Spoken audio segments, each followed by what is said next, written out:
सभी को praise the Lord, जय मसीह की। मेरा नाम प्रीति टेम्बेकर, मैं तिरोड़ा शहर में रहती हूँ।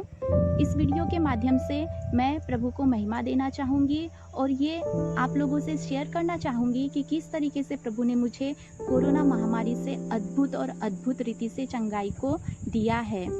जब मुझे पता नहीं था मुझे कोरोना हो गया है, मुझे फीवर नहीं आया था, उसके पहले की कुछ बातों को मैं बताना चाहूँगी। जब मुझे कोरोना नहीं हुआ था तो मैं प्रभु के सम्मुख में हर दिन प्रेयर को करती थी, व्यक्तिगत प्रेयर को करती थी। ऐसा एक भी दिन नहीं था जब मैंने प्रभु के सम्मुख बैठकर व्यक्तिगत प्रार्थनाओं को नहीं किया होगा। ऐसा नहीं था कि मैं केवल अपने लिए प्रार्थना करती थी, मैं उन लोगों के लिए भी प्रार्थना करती थी जो कोरोना से ग्रसित हो चुके हैं। जैसे जैसे प्रभु अगुवाई को करता था, मैं उन विषयों के लिए, उन लोगों के लिए प्रार्थनाओं को करती थी। और मुझे कोरोना होने से पहले मैं 1-2 वीक के पहले कॉर्नरस्टॉन रिवाइवल चर्च से भी जुड़ी थी। उनके साथ भी मिलकर मैं प्रार्थना निवेदन को करती थी हर रात 9 बजे। मैं प्रभु को धन्यवाद देना चाहूँगी कि मैं पूरी तरीके से चंगी थी, स्वस्थ थी और प्रभु के साथ में अपने जीवन को व्यतीत करती थी, प्रार्थनाओं को करती थी और सब कुछ अच्छा हो रहा था, सब कुछ अच्छे से हो रहा था। अभी भी अच्छा ही हो रहा है, ऐसा नहीं है कि अभी भी कुछ बुरा है। प्रभु की दया से सब कुछ ठीक हो गया है। उस टाइम की बात बता रही हूँ, सब कुछ अच्छा हो रहा था। फिर अचानक से मुझे फीवर आ गया। अचानक से मैं अचानक फीवर आने से पहले मैं बताना चाहूँगी कि मुझे सुबह फीवर आया था और उसके एक शाम पहले मैंने प्रभु से बैठकर प्रार्थना किया था और प्रार्थना में ये कहा था कि प्रभु आपने मुझे चंगा रखा, कोरोना महामारी से बचाया, मुझे, मेरे परिवार को स्वस्थ रखा, इसलिए आपको कोटि-कोटि धन्यवाद। और मैं आंसुओं के साथ प्रभु को धन्यवाद दे रही थी। पता नहीं मेरे उन शब्दों को शायद शैतान ने सुना और कहा होगा कि इतना विश्वास के साथ ये प्रार्थना कर रही है तो क्यों ना इसकी परीक्षा ली जाए। मैं जानती हूँ कि मुझे जो कोरोना हुआ उसके पीछे मेरी परीक्षा थी, लेकिन उस परीक्षा में प्रभु ने मुझे पास किया, इसलिए मैं प्रभु को धन्यवाद देना चाहूँगी। ऐसा मैं उस रात को प्रार्थना कर रही थी और बहुत आंसू बहा रही थी और प्रभु को धन्यवाद दे रही थी अपनी चंगाई के लिए, अपने भलाई के लिए, मेरे परिवार को सुरक्षित रखा इसके लिए। इस तरीके से मैं धन्यवाद दिया और जब सुबह मैं उठी तो अचानक से मुझे फीवर आ गया और अलग ही मेरे शरीर में मुझे कमजोरी महसूस होने लगी।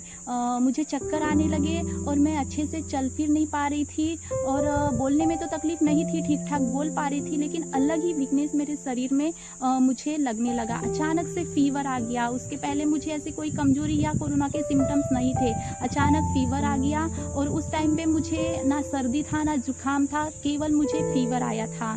फिर फीवर आने के बाद में मैंने कोरोना टेस्ट करवाया, क्योंकि अभी कोरोना टेस्ट करवाना ज़रूरी है, क्योंकि सभी जो फीवर आ रहे हैं, बहुत से फीवर कोरोना के ही आ रहे हैं, तो उसके चलते मैंने टेस्ट करवाया। तो टेस्ट में मेरा जो रिपोर्ट है वो पॉजिटिव आया। पॉजिटिव आने के बाद में मुझे डर नहीं लगा कि मुझे कोरोना हुआ है तो अब मेरा क्या होगा, मैं मर जाऊंगी, ये मुझे डर नहीं था, क्योंकि प्रभु मेरे साथ था। मुझे प्रभु पर भरोसा था कि प्रभु मुझे बचाएगा, चंगाई को देगा। हालांकि कोरोना के कारण बहुत से लोग मर रहे हैं, लेकिन मेरे अंदर में कोरोना की रिपोर्ट पॉजिटिव आने के बाद वो डर नहीं था। पता नहीं क्यों मेरे जीवन में वो डर नहीं था, लेकिन इस बात की गवाही जरूर देना चाहूँगी कि प्रभु मेरे साथ था, ये मुझे विश्वास था, इसलिए मुझे डर नहीं था। फिर उसके बाद में मैंने ट्रीटमेंट को करवाया। डॉक्टर के पास मैं मेडिसिन के लिए गई तो डॉक्टर ने मुझे 5 दिन का डोज रेफ़र करवाया। मैं 5 दिन का डोज स्टार्ट कर दिया मैंने। जब मैंने मेडिसिन स्टार्ट किया उसके 2 या 3 दिन के बाद मुझे मेरा जो टेस्ट पावर था या फिर स्मेलिंग पावर था वो पूरी तरीके से चला गया था। जब मैंने मेडिसिन स्टार्ट नहीं किया था, जब मुझे शुरुआत के ही 2 या 3 दिन हुए होंगे, तब तक मुझे टेस्ट पावर था, मतलब जो चीज़ें मैं खाती थी उनका टेस्ट मुझे समझ में आता था, था, स्मेल भी आती थी। लेकिन जब मैंने दवाई स्टार्ट किया और दवाई मेरी जैसे-जैसे ख़त्म होते आने लगी, 5 दिन का मेरा चौथा और 5वां दिन कंप्लीट होते आया, तो उस दौरान में ऐसा हुआ कि मेरा पूरा टेस्ट पावर चला गया, स्मेलिंग पावर चला गया और मुझे मेडिसिन खाने के बावजूद भी मुझे अच्छा नहीं लग रहा था।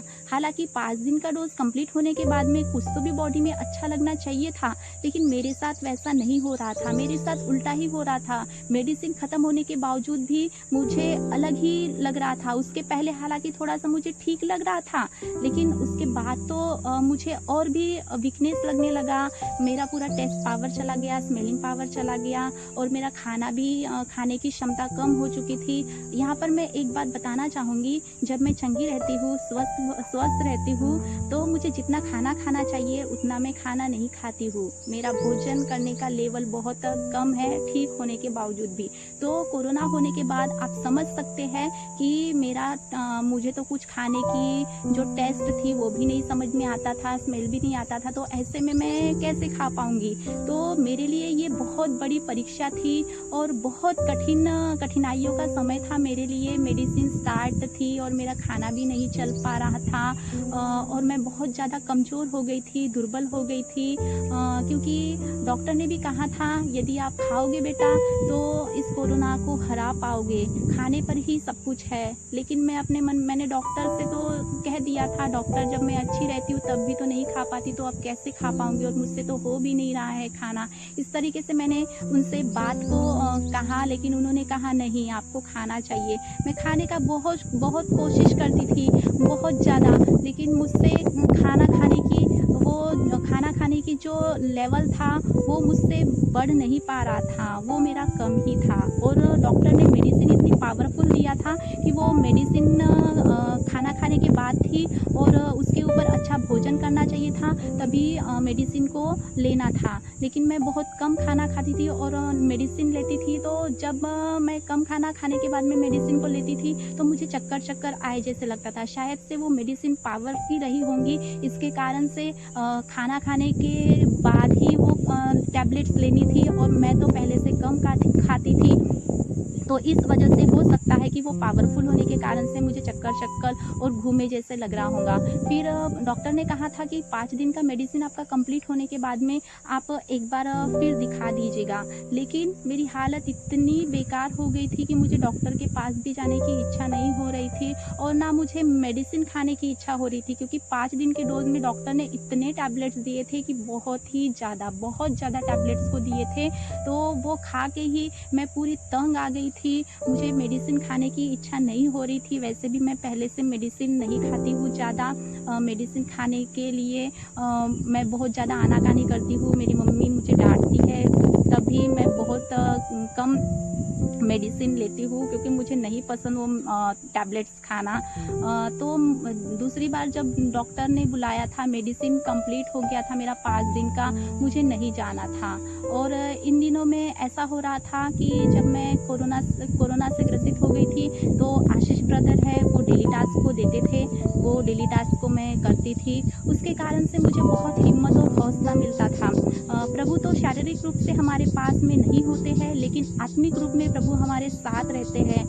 कई बार घबराहट आता था, डर आता था, मन में बहुत से प्रश्न आते थे, लेकिन वो डेली टास्क करने के कारण मैं प्रभु को अपने पास में महसूस करती थी और उसके कारण से मेरे जीवन से काफ़ी हद तक डर और भय निकला और मुझे एक सामर्थ की आत्मा वो डेली टास्क करने के द्वारा प्रभु ने दिया। मैं आशीष ब्रदर को धन्यवाद देना चाहूँगी कि सच में वो जो डेली टास्क था मेरे लिए कोरोना के परिस्थिति में बहुत ज़्यादा पावरफुल मैसेज रहे हैं, बहुत इम्पोर्टेंट मैसेज रहे हैं मेरे जीवन के लिए, मेरे माइंड के लिए, मेरे चंगाई के लिए। बहुत ही सामर्थ्यशाली वो टास्क रहा है, ये मैं बताना चाहूँगी। फिर मैं प्रभु से प्रार्थना करने लगी, प्रभु मेरा 5 दिन का मेडिसिन का डोज़ तो कंप्लीट हो गया है, लेकिन फिर भी मुझे अच्छा नहीं लग रहा है। प्रभु मैं क्या करूँ? ना मुझे डॉक्टर के पास दोबारा जाने की इच्छा है प्रभु, वो मेडिसिन खाने की मुझे बिल्कुल इच्छा नहीं है। मैं करूँ क्या प्रभु, मैं करूँ क्या? मैं इतना मेडिसिन खाने के के बाद तो मुझे अच्छा लगना चाहिए, मुझे ठीक लगना चाहिए था, लेकिन प्रभु नहीं हो पा रहा है, मैं क्या करूँ ऐसे करके। और फिर मेरी बहन को भी कोरोना हो गया था, लेकिन वो मुझसे पहले रिलीफ़ हो चुकी थी क्योंकि उसका खाना-पीना मुझसे बेटर है, इसके कारण से वो मुझसे जल्दी रिकवर हो गई। और जब वो रिकवर हो गई तो वो प्रेयर करती थी। मुझ में इतनी इतनी इतनी शक्ति नहीं थी शरीर में कि मैं प्रभु से रोज़ बैठकर प्रभु से प्रार्थना कर पाती, तो मैं लेटे-लेटे ही प्रभु से मन के मन में प्रार्थना कर रही थी। और जब मेरी बहन ने एक दिन मेरे लिए ऐसे प्रार्थना किया, उसके जो शब्द हैं मेरे कानों में पड़े, तो उसने ये प्रार्थना किया था, मेरे लिए प्रार्थना किया था, प्रभु क्या आपको मेरी बहन पर दया नहीं आता है? जब मुझे उसकी हालत देखकर नहीं हो रही है, तो आपको कैसे उसकी हालत देखकर हो सकती है प्रभु? आप उसके ऊपर दया करिए, उसको चंगाई को दीजिए, उसको बीमारी से दूर कर दीजिए प्रभु। ऐसा करके वो मेरी छोटी सिस्टर मेरे लिए प्रार्थना कर रही थी और उसकी प्रार्थना को मैंने सुना, तब मुझे बहुत बुरा लगा। इतना बुरा लगा कि मैं आपको बता नहीं सकती, बहुत ज़्यादा बुरा लगा। और मेरे आँखों से उस समय में आँसू भी आने लगे, क्योंकि जब कोई मेरे लिए ऐसे ऐसे प्रार्थना करता है तो मुझे अच्छा लगता है, लेकिन उस टाइम पे मुझे रोना आ रहा था कि उसको मेरी हालत देख के नहीं हो रही है। तो मैंने सच में फिर क्या सच में मेरी हालत इतनी ख़राब हो चुकी है? ऐसा मैंने मन में सोचा और मैंने बहुत दिनों से मिरर को नहीं देखा था। तो फिर मैंने मिरर को देखा, तो सच में जब मैंने अपनी हेल्थ को देखा, अपने फेस को देखा, तो बहुत ज़्यादा मैं वीक हो चुकी थी और सच में नहीं देखकर हो रहा था। मैंने जब अब आईने में खुद को देखा तो मुझे भी मेरा फेस, मेरी हेल्थ मुझे देखकर नहीं हो रहा था, क्योंकि मैं बहुत ज़्यादा वीक हो गई थी। फिर शायद से मेरी सिस्टर ने ये थर्सडे या शायद से फ्राइडे या सैटरडे के दिन ये प्रेयर को किया होगा, मुझे याद नहीं है, लास्ट फ्राइडे या सैटरडे को। फिर सच में मुझे भी मेरी हालत देखकर नहीं हुई। तो फिर अगले दिन संडे था और संडे की आराधना थी।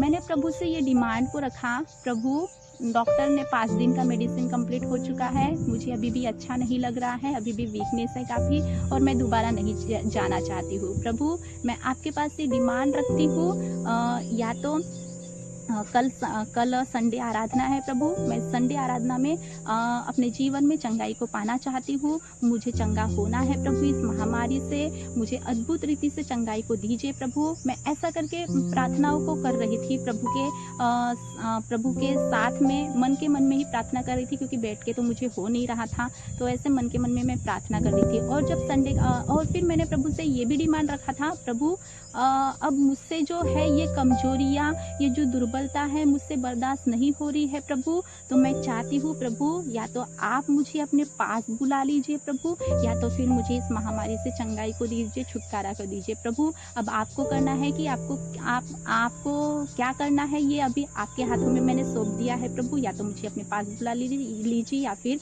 चंगाई को दीजिए। कल संडे आराधना है, मैं मीटिंग अटेंड करूँगी प्रभु, तो मैं चंगाई को चाहती हूँ। इस तरीके से मैं प्रार्थना कर रही थी। और फिर संडे का दिन आया, प्रार्थना में मैं बैठ नहीं पा रही थी, तो मैंने हमारा ज़ूम पर प्रेयर हुआ, तो मैं सो के ही प्रार्थना को अटेंड किया। मेरी हालत इतनी गंभीर थी कि मैं सॉन्ग को भी नहीं गा पाती थी, ना बराबर से प्रेयर कर पा रही थी, और मन के मन में ही मैं प्रेयर कर रही थी। फिर वर्शिप ख़त्म हो गया, प्रार्थना भी ख़त्म हो गया। फिर हमारे जो पास्टर जी है, पास्टर श्री, वो वचनों को दे रहे थे, तो वचनों को मैं बराबर सुन भी नहीं पा रही थी, क्योंकि मेरे शरीर में ताकत ही नहीं थी कि मैं वचनों को बराबर से सुन पाती, तो वचनों को मैं सुन भी नहीं पा रही थी बराबर से। फिर भी जैसे तैसे मैंने वचनों को सुना। फिर आराधना ख़त्म होने के बाद में मेरे शरीर में मुझे कोई भी ऐसी चंगाई या फिर मुझे ठीक नहीं महसूस हुआ।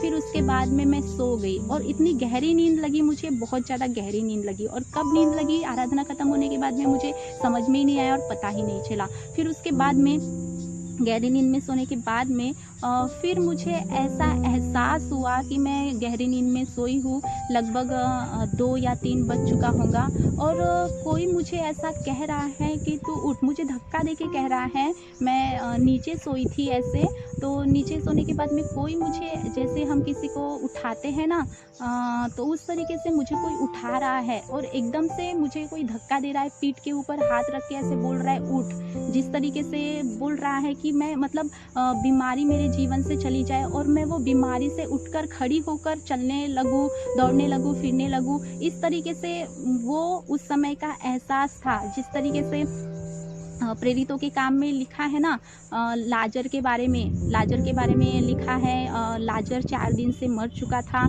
तब परमेश्वर ने कहा, हे लाजर निकल आ। तो वो लाजर उसी वक्त जिंदा होकर बाहर निकल आता है। उसके बाद में और एक वचन है यूहन्ना में, जैसे कि जन्म से लंगड़ा व्यक्ति रहता है और पतरस उससे कहता है यीशु के नाम से चल फिर, और उसी वक्त वो उछलने लगता है, दौड़ने लगता है, कूदने लगता है। और यूहन्ना में ही और भी एक वचन है, 38 साल से रोगी इंसान था, अपने खाट पर वो लिटा हुआ था और वो कुंड रहता है। कुंड में जैसे पानी हिलाया जाता है तो सबसे पहले वहाँ पर जो उतरता है वो चंगाई को पा लेता है। लेकिन वो 38 साल से रोगी व्यक्ति ना चल पाता था, ना उठ पाता था, तो वो कैसे वो कुंड में उतर सकता था। और उसकी हेल्प करने के लिए, उस पानी में उसको डालने के लिए कोई उसका हेल्प भी उसके पास कोई नहीं था, कोई इंसान नहीं था। तो प्रभु उसके तरफ देखते हैं, प्रभु का नज़र उसकी तरफ जाता है और प्रभु उसको कहते हैं कि इसी वक्त अपनी खाट उठा और चल फिर, और उसी वक्त वो चंगा हो जाता है। सेम इसी इंसिडेंट के अनुसार मेरे जीवन में हुआ है कि मैं जब सो रही थी तो कोई मुझे बोल रहा है कि उठ, मतलब अपनी बीमारी से चंगी हो जा और चल फिर। इस तरीके से वो था। फिर मैं उठने लगी और देखने लगी आजू बाजू कि मुझे ऐसा किसने कहा। तो मैं देखने लगी कि कोई था। मैं अपनी मम्मी को देख रही थी, अपनी बहन को देख रही थी कि शायद इन्होंने कहा होगा मुझे, लेकिन उस वक्त ये लोग नहीं थे। फिर कुछ समय के बाद में मेरे शरीर में अचानक मुझे बहुत अच्छा लगने लगा। वो कमजोरी मेरे जीवन से जा रही है, वो दुर्बलताएं जा रही है, इस तरीके से मुझे एहसास होने लगा। और तब मुझे समझ में आया कि ये कोई इंसान नहीं था मुझे उठाने वाला, और ये कोई नहीं था, ये प्रभु था। ये पवित्र आत्मा था जो मेरे जीवन में इस तरीके से काम को किया है।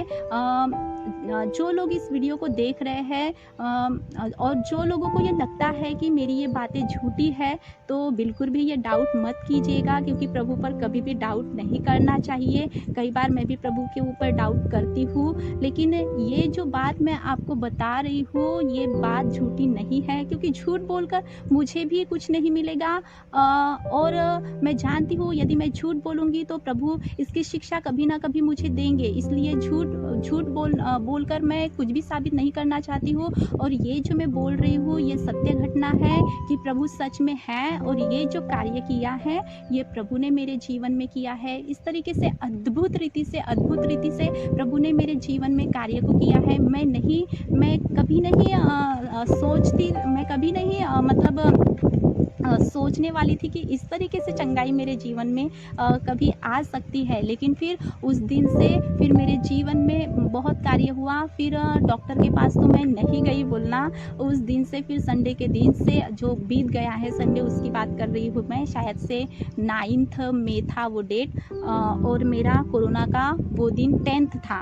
10th मतलब 10वां दिन था मेरा वो कोरोना का। और फिर उस दिन से मैं अपने जीवन में वो शरीर की कमजोरी जा रही है, वीकनेस जा रहा है, मेरा स्मेलिंग पावर आ रहा है, मेरा टेस्ट पावर आ रहा है। इस तरीके से मैं धीरे धीरे अपने जीवन में अनुभव को करने लगी। आज मैं ये वीडियो बना रही हूँ तो आज ये मेरा 16वां दिन है। प्रभु की दया से आप मुझे देख पा रहे होंगे कि मैं स्वस्थ हूँ, चंगी भली हूँ और मेरे जीवन में काफ़ी खुश हूँ। वो समय जब मैं कोरोना से ग्रसित थी मेरे लिए बहुत बड़ा परीक्षा का समय था।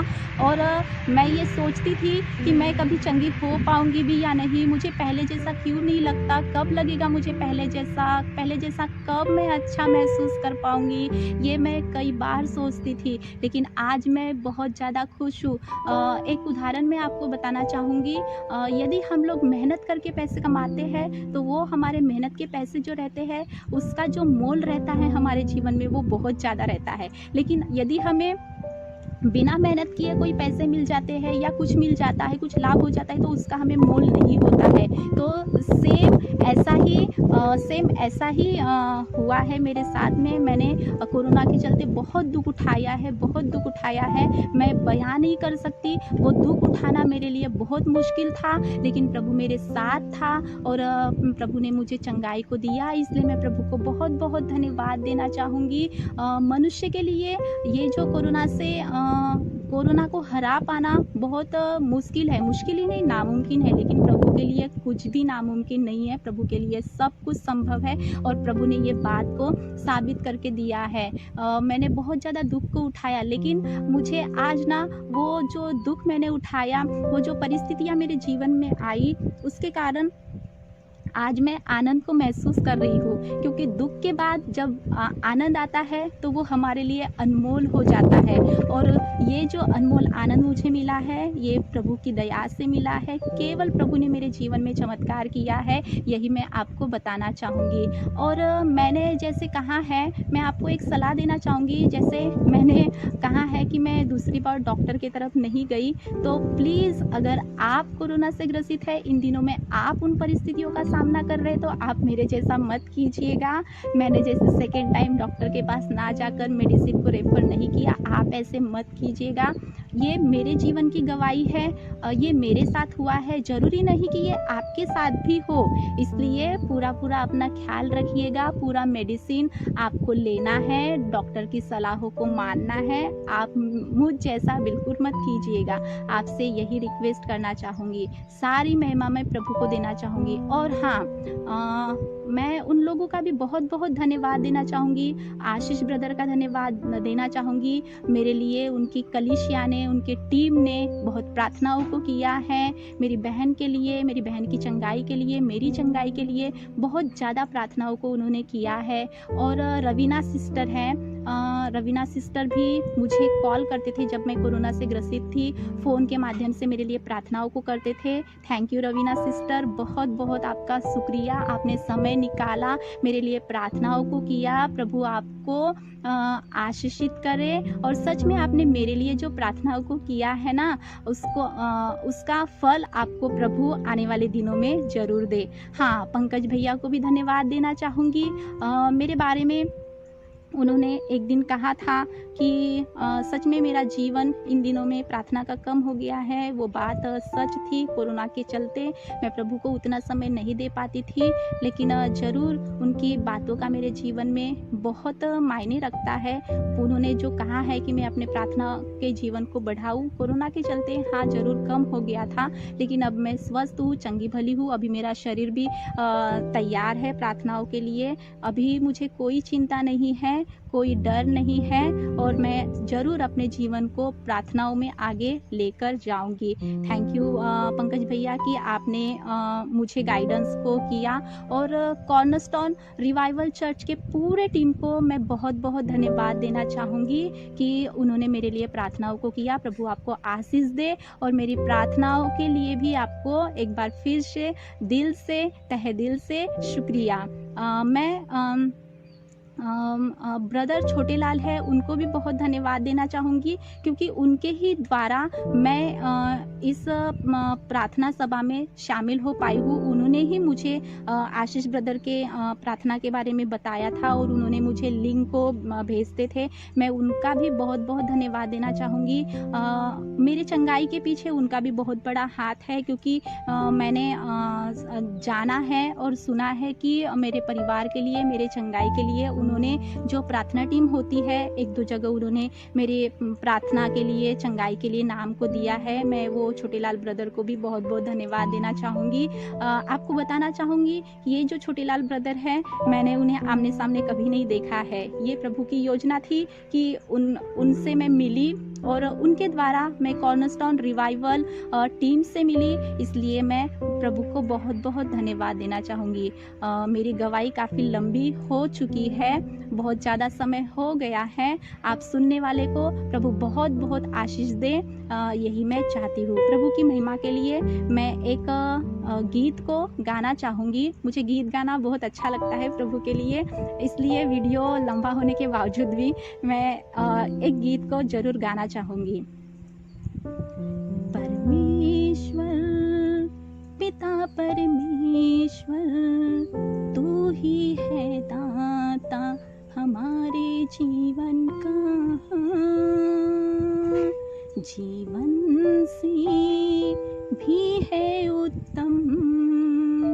तेरी करुणा सदा हम पर। परमेश्वर पिता परमेश्वर तू ही है दाता हमारे जीवन का। जीवन से भी है उत्तम तेरी करुणा सदा हम पर। बंजर जमी से तो गाता है फसल, सूखी नदी से तो बहाता प्रेम जल। बंजर जमी से तो गाता है फसल, सूखी नदी से तो बहाता प्रेम जल। ये आसमां और ये जमीन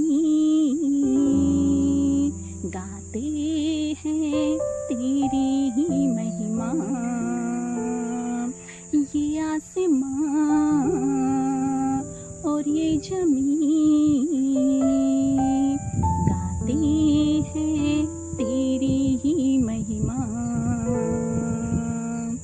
हमको बनाया तूने अपने रूप में, देकर जीवन भेजा तूने संसार में। हमको बनाया तूने अपने रूप में, देकर जीवन भेजा तूने संसार में।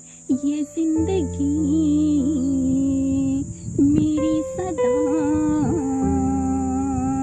गाती है तेरी ही महिमा।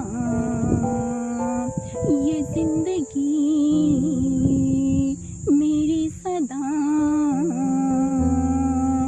गाती है तेरी ही महिमा। ये जिंदगी मेरी सदा